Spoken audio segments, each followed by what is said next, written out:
Hi, friends. This is Lauren Hunter with HSPJourney. I'm so happy to be making videos again for you this week. And I have with me one of my dearest fellow HSP friends, Ms. Lori Cangella from Singularly Sensitive. Lori, thank you for being here with us again today to talk through a great article you wrote. Thanks so much, Lauren. It's so great to have you back and get to do this again with you. Definitely, definitely. One of the biggest topics that we sensitive people have to navigate is fear of failure. And so I love that you suggested this article idea and wrote a great piece about it. Not only fear of failure on everyday items, but amidst life's important events, the big things we don't want to mess up. How did you even think about this? Did it come out of like your personal experience or experience with your clients? I'd love to know. Yeah, definitely both. I mean, it certainly comes up with all of my clients at some point in the work that we do together, but I've also struggled with this myself. I think, especially some of the big life transitions when I became a mom, when I got married, when I went to graduate school, these were all times where I cared really deeply about what was going on in my life. And I had a certain image of how I wanted to be in those situations. And so naturally, the more we care about something, the more that fear of failure comes up for us. Definitely. Definitely. As you're saying, like big life events, I feel like for me, things were popping in my mind, my wedding day and the backup plans and not wanting, the weather day before was terrible and the day of was Oh, great. And you're thinking, how are we going to do this? Like, how are we going to avoid failure? Um, Talk a little bit about how you see this manifest in your clients, especially those who have almost a phobia of failure. Like, how does it impact them? And tell us what some of the triggers can be, like in their personality makeup. Mhm. So I think because sensitive people are really deep thinking and we tend to go over the same thing in our head over and over again, we're really set up to latch onto this idea of I could fail. There could be a bad outcome to this important thing.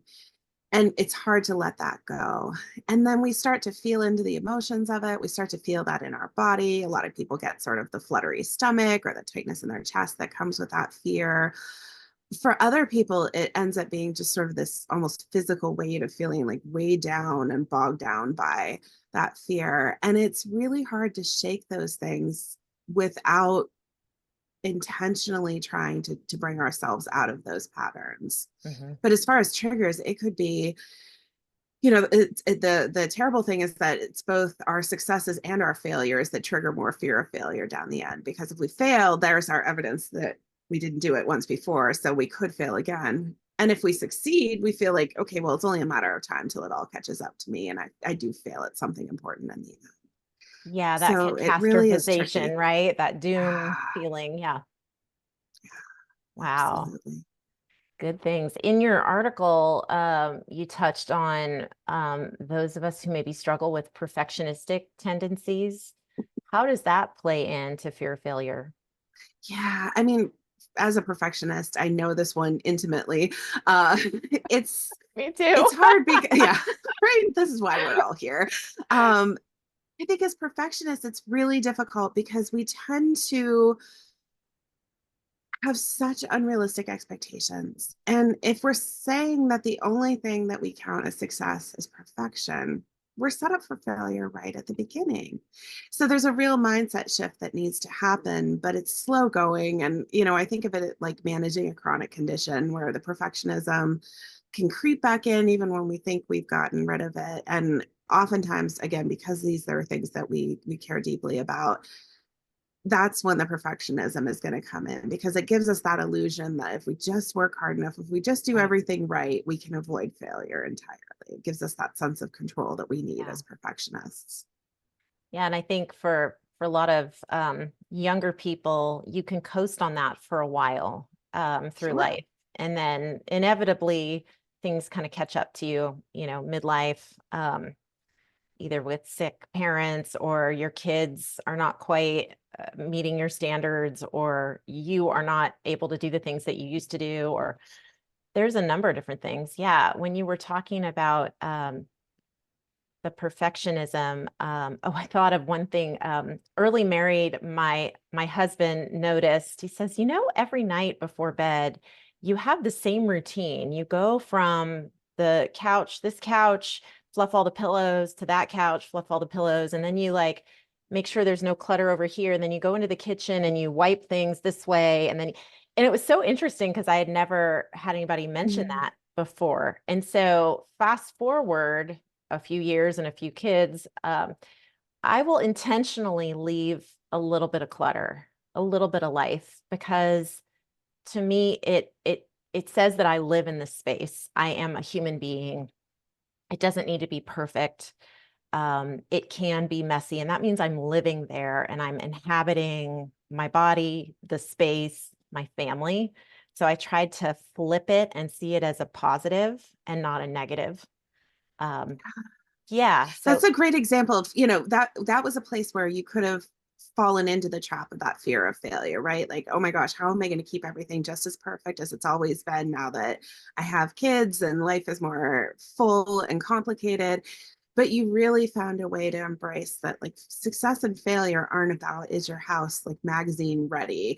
It's not an Instagram shoot, it's your home, it's your right. family's home. And so what a great way of working against that perfectionism and saying, I'm going to define good and comfortable and homey in a way that doesn't require Yeah. this like extreme level of perfection. Yeah.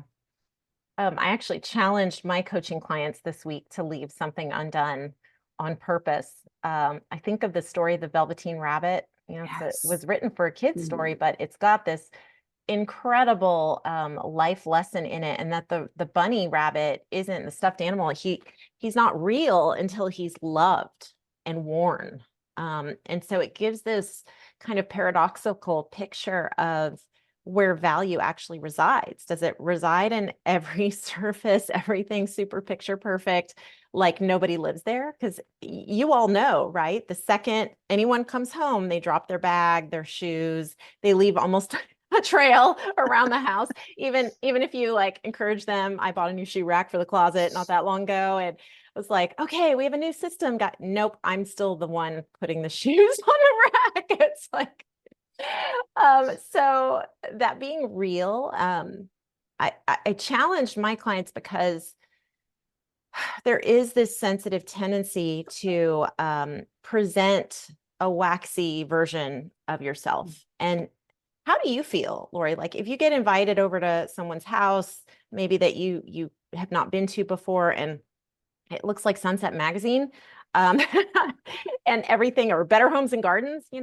um, because I notice everything, I'm almost distracted because it's like, oh wow, how did you do that? How did you get the picture? Oh, look over there. Like, and I have to like turn off the senses a bit to focus on the people, because the surroundings are so beautiful and distractingly so. And then I start feeling bad about myself that I don't have it all put together exactly the right way.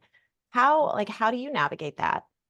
Yeah, I mean, I definitely know when I go into those environments, we have a couple of friends who are like that, and my mom was like that. My husband told me after the first time he went to her house, it's like a museum in there. I was afraid to touch anything. And there is sort of that feeling of like, ooh, this doesn't feel comfortable. This is too perfect. This is too pristine. And if someone is used to living like that and that matters to them, I guess that's fine. I'm not used to living like that myself. Right. That doesn't come naturally to me. And so for me, it's helpful to just lean into, what do I want here? What is important to me in this experience? And if I'm at someone's house, it's because I want to connect with them. It's not because I care if there's a basket of laundry sitting down the hallway or something Right. like that. Right. Yeah, some of the best moments come when we just pop by someone's house or someone stops by. What do you do? And somebody, it doesn't happen that often anymore, but occasionally we'll be an old friend driving through the neighborhood and they stop by. Do you say, oh, stay outside? I know it's really Right. hot. I need 15 minutes to run around my house. You don't do that. Although I did have a girlfriend in middle school whose mom did that, and she literally would not let me in the house, and I would like stand out there waiting. And so, sometimes the things that bother us, like, don't bother other people, but also when you invite someone into whatever that vulnerability is, whether it's an illness or things not going right, or maybe a neighbor hears you arguing with your husband and says, "Hey, you guys okay?" Or how you react both in like emotional states and the physical around us. I think being a velveteen rabbit, it takes a little bit of work to be okay with that and to be comfortable in your own skin um, and your own body, to be able to say, I'm not perfect. Like, heads up, I'm not Yeah. perfect. Things are not, um, glossed over magazine perfect. Like, I am a real person with real problems, um, real issues going on. And so what I've seen that it does for people is it releases them from also responding with only the high level. And you can get to a deeper connection, hopefully, or a deeper conversation, right? That's what we HSPs love. We don't want small talk and, how is this? How is that? How is the weather? We want to go deep. So if you can break that cycle of, oh, everything's fine. Now that doesn't mean to like throw up on someone, you're passing on the sidewalk, on the street, or in the grocery store, keep it in the right moments. But certainly a friend that you haven't seen in a long time and you call them on the phone and they have time to talk and get to the real stuff. That's what's meaningful. That's what I strive for. So bringing it back to failure, you talk about trauma and triggers. What are some ways, if you have trauma, for those people who are watching, how would you give advice to someone who's either got trauma or maybe a little bit of like OCD tendency related to perfectionism, and some things do trigger, kind of set it off again? That's where it's really important to know yourself well. And you can do that as part of a coaching process or a therapy process or just your own self reflection.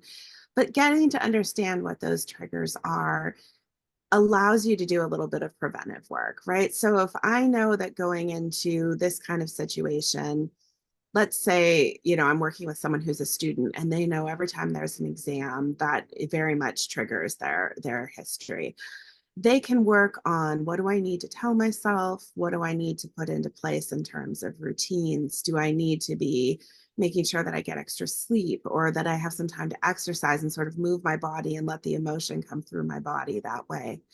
That's so important. And fortunately, highly sensitive people are really good at that sort of self introspection, deep searching for what the patterns are in our lives. We're really good at picking that out and figuring out what to do with it. Yeah, awesome. Great tips. I thought of grounding and breathing work too. Even just go to your front yard or the park next to your house and take your shoes off and put your feet in the grass, or sit Indian style, crisscross applesauce, as you're supposed to say now. And do some deep breathing, while sitting in the grass. Something really simple. It could be like 5 minutes or less. Bring yourself back into your body and into reality. And not everyone does great on tests. Like, a lot of people have uh, anxiety around tests, and they're not a perfectionist, So I think acknowledging, and what you said about sensitive people being very self-aware, that is something to champion yourself about, that you are self-aware, and even just recognizing and naming that you have some fear of failure, that's the very first step. So if there's something I would say, the one takeaway Absolutely. from today is naming it. You could say it out Mhm. loud, like, wow, I really fear failure. I didn't realize that. And just vocalizing it and maybe journaling. I know you have a journal that's great, Wander and Delve, that people can buy and kind of work through. Put a link in the notes about that. And yeah, any other parting thoughts, Lori? Yeah, I would just really echo what you're saying about how universal the fear of failure is. We all have it. And the most helpful thing we can do is really just admit it to other people that we trust, who we trust, and start to talk about it and share it so that we're not all walking around with this facade of, I'm 100% confident in everything I do, but we can be real people. with Yeah. each other and just say, yeah, I'm really afraid I'm going to screw this up. I love that. And there's that quote about the absence of fear, like doing things. Courage is not the absence of fear, but it's putting yourself out there with fear alongside you. So if you talk to most people, athletes, speakers, teachers, like we're all human. We all share this common fear of failure, but it's in preparation, acknowledgement of it, and then some of these grounding and breathing and personal talking to yourself with positive language and coaching yourself even through experiences that people do find success, but they often find it after failing a few times, if not more. So And thank that you does so not much. make you a failure. No, no. And there's so many good business books out there just about 300 failed ideas and like one successful idea. So awesome. Well, thank you for sharing that today. And if you're watching this, you want to read the full article, the link will be down in the notes on YouTube here. Thanks so much, Lori. Have a wonderful day. Thank you, Lauren. Bye bye.